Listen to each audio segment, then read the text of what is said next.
Halo, kali ini Babau hadir dengan sebuah film unik. Mengangkat kisah kelam tentang seorang menteri bejat yang berpakaian rapi, tapi menyalahgunakan kekuasaannya untuk hal yang sangat pribadi, yaitu mengincar seorang betina demi nafsunya. Masalahnya perempuan yang ia incar adalah istri dari seorang penulis partai, atau bisa dibilang bawahannya sendiri di dalam partai. Si menteri sampai mengutus seorang agen intelijen negara untuk memata-matai kehidupan pasangan itu dengan sistem penyadapan yang profesional dan dibalut dengan kelicikan luar biasa. Setiap kata, setiap tatapan, bahkan setiap bisikan di tempat tidur, semua tersadap dan membuat lika-liku batin yang cukup mendalam. Dan yang menarik adalah endingnya nggak bakalan bisa kamu tebak. Sumpah nggak bakalan kecuali kamu udah pernah nonton. Jujur saya aja sebagai orang yang tiap hari nonton film, nyari film, cukup terkesan dengan ending dan isi cerita yang dibangun pada film ini. Sederhana tapi istimewa. Film ini berjudul The Life of Others, berdurasi 2 jam 17 menit dan terinspirasi oleh realitas yang benar-benar terjadi di Jerman Timur. Sekarang, mari kita mulai filmnya.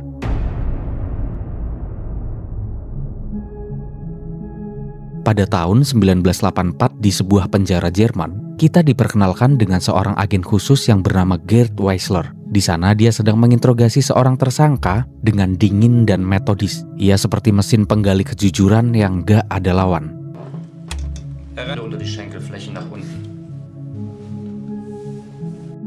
Setelah menginterogasi, dia mengajar di sebuah akademi taruna muda. Dia menunjukkan bagaimana cara membaca ketakutan, jeda nafas, dan perubahan nada sebagai tanda kebohongan. Bagi Weisler, kehidupan bukan soal rasa, tapi soal deteksi, dan dia sangat percaya pada sistem.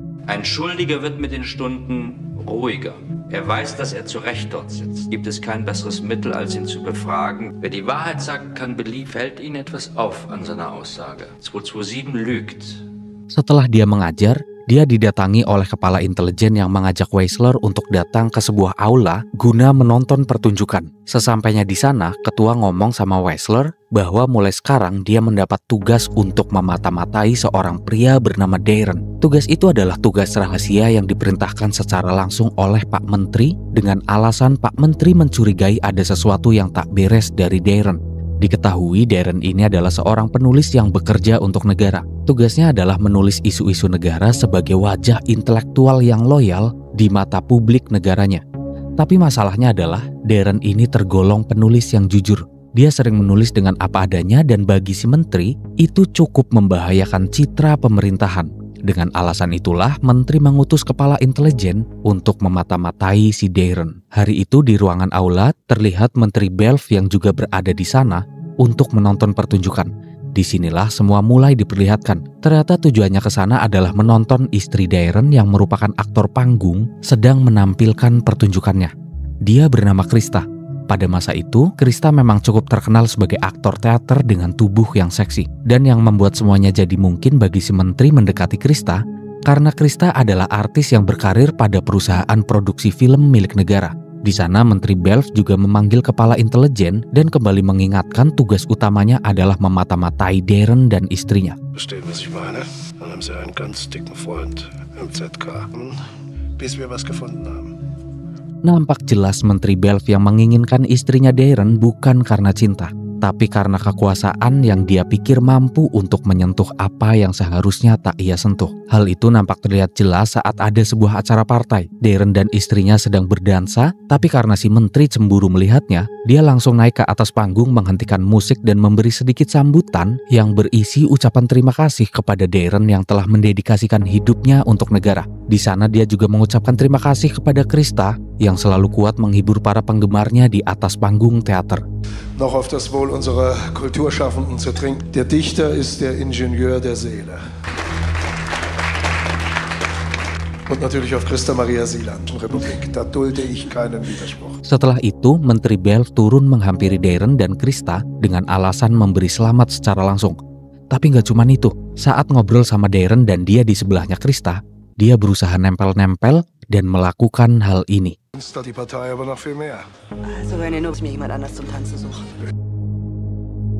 Singkatnya kita dibawa pada keesokan hari di mana Weisler mulai menjalani tugasnya untuk mengintai. Dari pagi sampai malam, Weisler di sana mengamati jam berapa Darren pergi dan jam berapa Darren pulang. Setelah mendapat data kapan rumah Darren kosong, di keesokan harinya, Weisler langsung membawa tim intelijennya menyelundup ke rumah Darren lalu memasang alat penyadap di setiap sudut ruangan, memaku alat sadap di balik meja, di atap, bahkan di saklar lampu. Kini setiap kata akan didengar, setiap desah akan dicatat. 20 Minuten.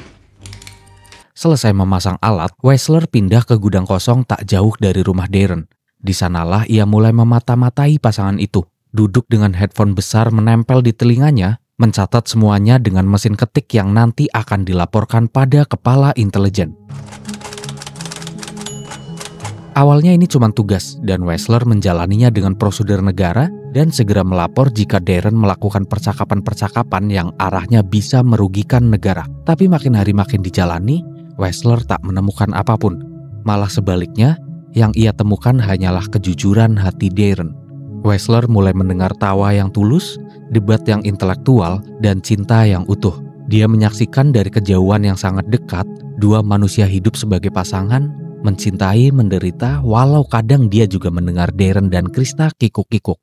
Semua nampak normal dan malah Weisler mulai merasa simpati. Dia berpikir, apa yang bisa dicurigai dari manusia sejujur ini?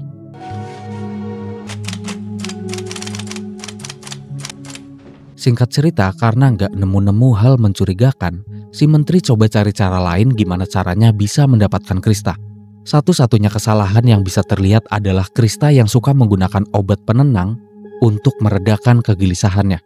Akhirnya Menteri Belf menyuruh ketua intelijen untuk menangkap Krista atas penyalahgunaan obat-obatan. Dalam ruang interogasi, Krista diancam akan dipecat sebagai aktor teater, bahkan suaminya juga bisa dipecat karena membiarkan istrinya menggunakan obat-obatan. Si kepala menyampaikan bahwa itu adalah kebijakan langsung dari menteri. Kalau mau pengecualian, silahkan bertemulah dengan Menteri Belf untuk meminta pengertian. Es gibt da nur eine Sache. Künstler umgeben. Ein Artikel über Selbstmörder. Krista pun tak memberi jawaban apapun dan diperbolehkan pergi dengan status yang menggantung apakah dia masih menjadi aktor teater milik negara atau tidak. Singkatnya, beberapa hari berlalu saat Krista pulang dari latihan teaternya, nampak Menteri Belf dengan mobilnya mengikuti Krista dari belakang. Menteri menawarkan tumpangan untuk pulang bersama. Di sana Krista tak mempedulikannya, tapi saat Menteri mengatakan sebuah ancaman yang membuat Krista cukup ketakutan, dengan terpaksa Krista pun masuk ke mobilnya. Hatte dein Dichter vielleicht zweimal hintereinander Geburtstag?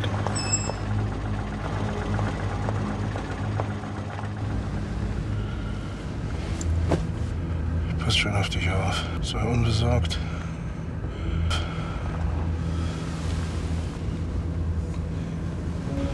Sag, dass du es nicht auch brauchst. Sag Anwalt, ich lass dich sofort los.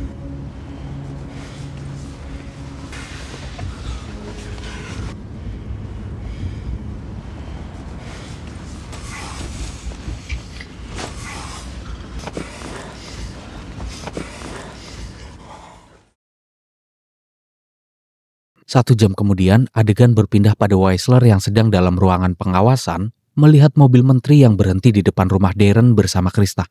Entah kenapa di sana Weisler berniat baik, ingin menolong Darren dengan cara membunyikan bel rumahnya agar Darren ke depan dan melihat apa yang terjadi.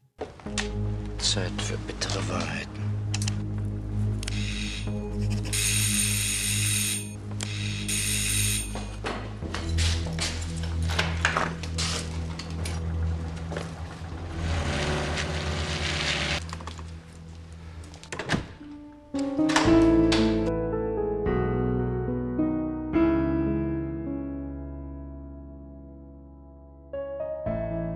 Dan setelah itu, wajah Krista kosong dan penuh rasa jijik terhadap dirinya sendiri. Tapi nampak Darren yang belum mengambil sikap. Dia kayak nggak bisa ngomong apa-apa dan memilih tenang, duduk di depan piano untuk memainkannya. Saat merasa sudah reda dan terkontrol, Darren masuk ke kamar untuk menanyakannya. Tapi baru saja dia duduk dan memanggil Krista, Krista langsung meminta sebuah pelukan. Krista. Halt mich einfach nur fest.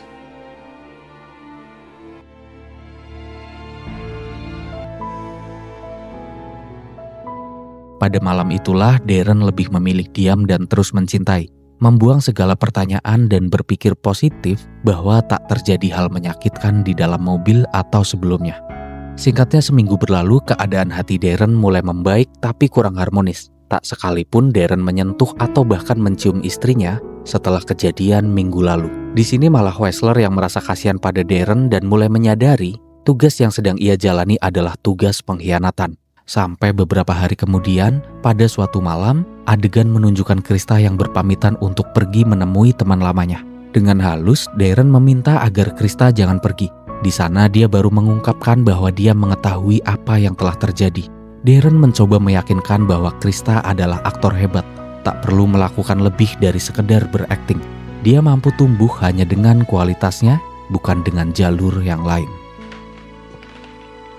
Ich weiß auch von den Medikamenten. Vertrau wenigstens mir. Und dein Publikum weiß es auch. Du brauchst ihn nicht. Brauche ich dieses ganze System nicht, weil Sie bestimmen, wer gespielt wird. Und ich will es auch nicht. Ich flehe dich an. Und dein Publikum weiß es auch. Du brauchst ihn nicht. Aber vertrau wenigstens mir. Di sisi lain, Wexler yang sedang mendengarkan ikut ke bawah sedih. Lagi fokus-fokusnya dengerin, tiba-tiba temannya datang ke sana untuk bergantian shift menyadap Darren dan Krista. Akhirnya Wexler pun pergi untuk beristirahat ke sebuah kafe di dekat sana. Tapi tak lama kemudian, tiba-tiba Krista datang ke kafe itu juga. Hal itu memberi kesimpulan di kepala Wexler bahwa berarti Krista tak mau menuruti perintah suaminya dan tetap memilih untuk bertemu dengan Menteri Belf. Dengan penuh simpati, Wexler langsung datang ke hadapan Krista dan menyampaikan seolah-olah dia adalah penggemarnya sebagai artis. Dia memuji kehebatan Krista dalam memainkan peran yang begitu tulus. Hal itu dilakukan Wexler dengan niat membantu Darren meyakinkan istrinya bahwa dia adalah artis yang hebat dan tak perlu melakukan hal lain selain berakting. Tapi di sana kayaknya Krista nggak terpengaruh apapun dan Krista memilih pergi dari sana. Ich treffe eine alte Klassenkameradin. Da waren Sie gerade gar nicht Sie selbst. Lalu pada keesokan harinya saat Wexler datang ke ruang penyadapan untuk kembali menjalani shiftnya, dia langsung membaca laporan dari teman kerjanya. Di situ Wexler senang karena isi laporannya menunjukkan bahwa tadi malam Krista memaksa pergi, tapi tak sampai 10 menit Krista kembali pulang dan langsung mencium suaminya sampai diakhiri dengan romansa sepasang suami istri. Laszlo scheint hierüber unglücklich. Kehrt CMS aber schon zu Laszlo zurück, Haushalt kümmern will als zuvor. Genosse Hauptmann, er schläft auch noch. Guter Bericht. Echt jetzt? Singkatnya, kini di suatu pagi adegan menunjukkan Darren yang berada di sebuah pemakaman. Pemakaman itu adalah pemakaman sahabatnya yang juga seorang penulis untuk negara. Dikabarkan dia gugur karena bunuh diri. Di situ Darren dan kawan-kawan penulis lain mulai mencurigai sesuatu. Pasti ada yang gak beres. Akhirnya Darren dan kedua temannya pun merencanakan sebuah gerakan rahasia. Mereka memutuskan untuk menulis artikel rahasia tentang tingginya angka bunuh diri di Jerman Timur dan penyebab yang tak pernah dipublikasikan. Darren dan kawan-kawan tak mau lagi kebenaran di negara otoriter hanya berlaku pada mereka yang punya kuasa. Mereka tahu bahwa stasiun TV Jerman Timur tak akan mau mempublikasikan tulisan mereka. Akhirnya idenya adalah mereka menyelundupkan tulisan itu ke majalah Der Spiegel di Jerman Barat. Sebuah tindakan yang jika ketahuan sudah pasti berakhir di penjara atau lebih buruk, bahkan mungkin lenyap dalam senyap. Setelah rencana selesai dirancang, teman Darren menyelundupkan mesin ketik khusus dari Jerman Barat di bawah roti. Mereka tahu jika menggunakan mesin ketik biasa, pasti negara bisa mendeteksi bentuk tulisan yang dihasilkan. Nyatanya pada zaman itu, teknologi mesin ketik adalah teknologi yang bisa dibilang paling maju. Je weniger Menschen von diesem Projekt wissen, desto besser. Auch etwas mitgebracht? Die Torte wäre mir lieber gewesen. Deren Schriftbild längst von der Stasi erfasst ist. Und dass das nicht gerade viel Spaß macht, davon kann Paul. Den Artikel in Rot zu schreiben. Daran soll es nicht scheitern. Akhirnya Darren pun mulai menulis tulisan dan rahasia-rahasia yang ia ketahui secara diam-diam, bahkan istrinya pun nggak tahu. Dia hanya menulis saat istrinya pergi bekerja. Tapi dari loteng, Wexler mendengar semuanya. Ia tahu Darren akan menerbitkan tulisan berbahaya. Tapi beruntungnya, Wexler tak pernah melapor. Ia justru membantu Darren secara sembunyi-sembunyi. Wexler menulis laporan tak sesuai dengan apa yang ia dengar. Dia mengarang semuanya agar langkah Darren dan kawan-kawan tak bisa tercium. Bahkan saat ketua intelijen dan timnya mencium ada gerakan ilegal, Wexler berbohong. Dia bilang tidak ada aktivitas mencurigakan. Wessler, sang mesin interogasi terbaik negara, kini nekat memelihara kebohongan untuk menyelamatkan kebenaran. Semuanya nampak aman-aman aja, tapi suatu hari saat Darren sedang menyembunyikan mesin ketik di bawah lantai papan, tiba-tiba Krista pulang dan melihat semuanya. Tapi nampak Krista yang berpura-pura tak melihat apapun dan tak mau terlibat. Akhirnya semua berjalan lancar dan buku soal kritisi tentang bundir dan penyebabnya bisa beredar di Jerman Barat.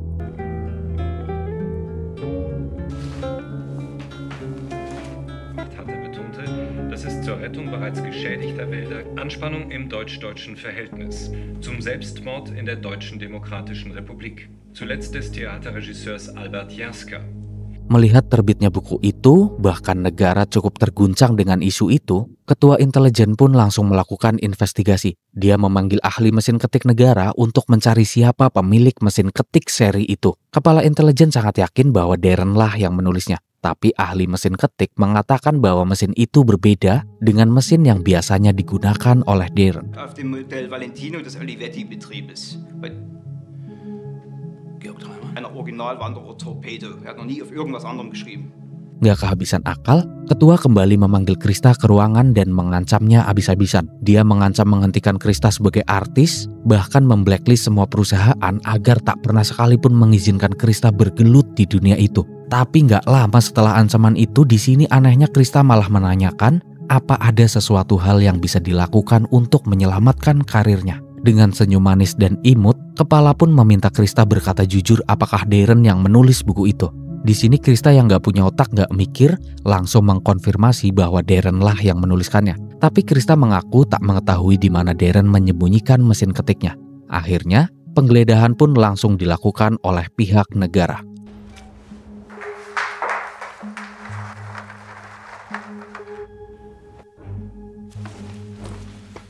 Aufmachen!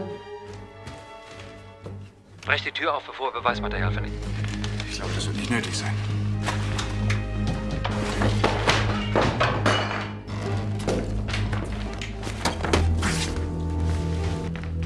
Keine Spur von dem Gesuchten. Was? Jawohl, Genosse Oberstleutnant. Sollte wieder erwartet etwas beschädigt worden sein, können Sie Vergütung verlangen. Beruntungnya penggeledahan itu tak berhasil menemukan barang bukti apapun sehingga tak bisa menuduh Darren yang menulisnya. Tapi di sini kepala intelijen gak kehabisan akal. Dia langsung memanggil si Wessler sebagai tukang interogasi terbaik untuk datang ke kantor dan menginterogasi si Krista apapun caranya. Pokoknya Wessler harus bisa membuat Krista mengatakan di mana mesin ketik disembunyikan. Jika Wessler gagal, maka hukumannya akan dipecat dari lembaga kenegaraan. Akhirnya mau gak mau demi menyelamatkan dirinya sendiri, Wessler menggunakan kemampuan terbaiknya untuk menginterogasi si Krista.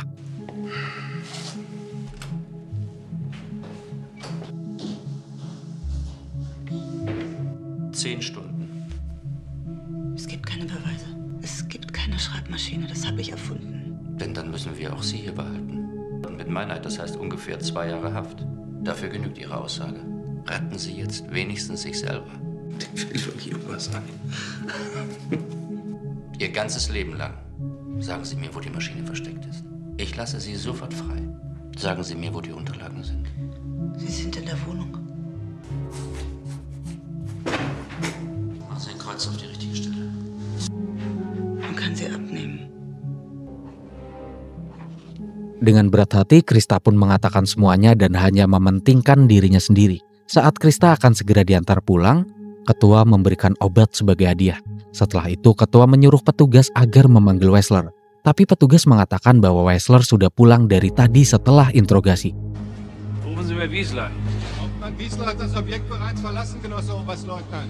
Diperlihatkan di sisi lain, ternyata Wessler bergegas lebih cepat daripada orang-orang pemerintahan untuk mengamankan mesin ketik demi menyelamatkan Darren dari ketidakadilan. Singkatnya, Krista pun pulang dan langsung mandi, lalu tak lama kemudian disusul para penggeledah. Tanpa banyak bicara, si ketua intelijen langsung menggeledah dan terarah pada lantai papan yang disebutkan oleh Krista. Tapi ternyata jelas saja mesin ketik itu sudah tidak ada di tempatnya. Das ein Geheimfach sein.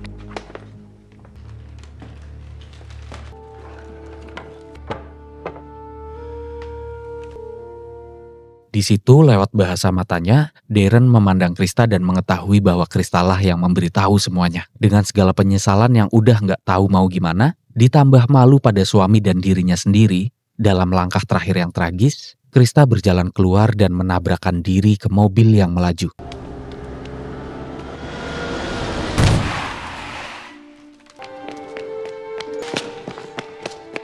Verzeih mir.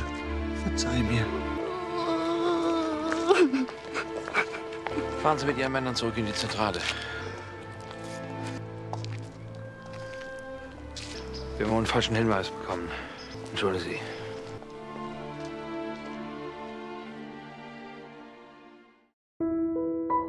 Singkat cerita, 2 tahun berlalu, suatu hari Darren bertemu kembali dengan Menteri Belf. Kini si menteri sudah pensiun dan hidup tenang. Di sana Darren bertanya, kenapa selama ini saya tidak pernah diawasi saat menjadi penulis, sementara penulis lain diawasi ketat. Menteri menjawab dengan senyum miring, sampai hari ini jika aku mau, aku masih bisa mendengar semua suara yang kau keluarkan dari rumahmu. Intinya menteri di sini ngomong dia nggak mau menyadap lagi karena Krista sudah tak ada dan berarti tak ada hal menarik lagi yang perlu ia dengarkan. Mendengar itu, Darren pun kembali sakit hati, tapi dia menahan dan tak lama langsung pulang untuk mencari alat penyadap yang ternyata terletak di semua titik ruangan. Setelah itu, dia datang ke lembaga nasional yang menyimpan semua tulisan dari hasil penyadapan. Di sana dia membaca semua halaman dan mengetahui bahwa tulisan itu tak sesuai dengan apa yang terjadi, melainkan orang yang bertugas telah melindunginya dengan membelokkan hasil penyadapannya. Darren sangat merasakan pada saat dia merencanakan tulisan rahasia, Weisler sepenuhnya melindunginya.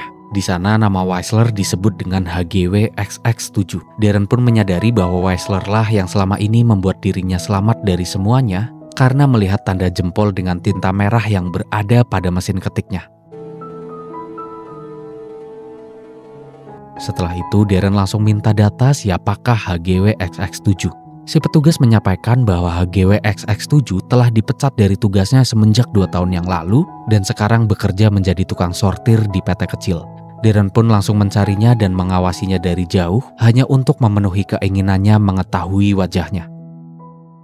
Kini singkatnya 2 tahun lagi sudah berlalu.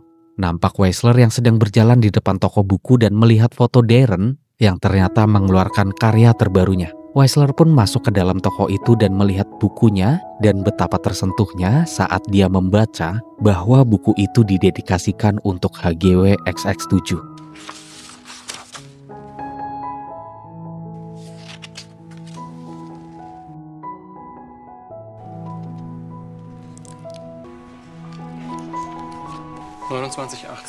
Das ist für mich. Dan di sanalah dengan makna yang sangat mendalam, film pun selesai. Saya nggak pengen menyampaikan pesan apa yang bisa diambil dari film ini. Tapi film ini membuktikan bahwa kebaikan akan selalu mempunyai jalannya sendiri.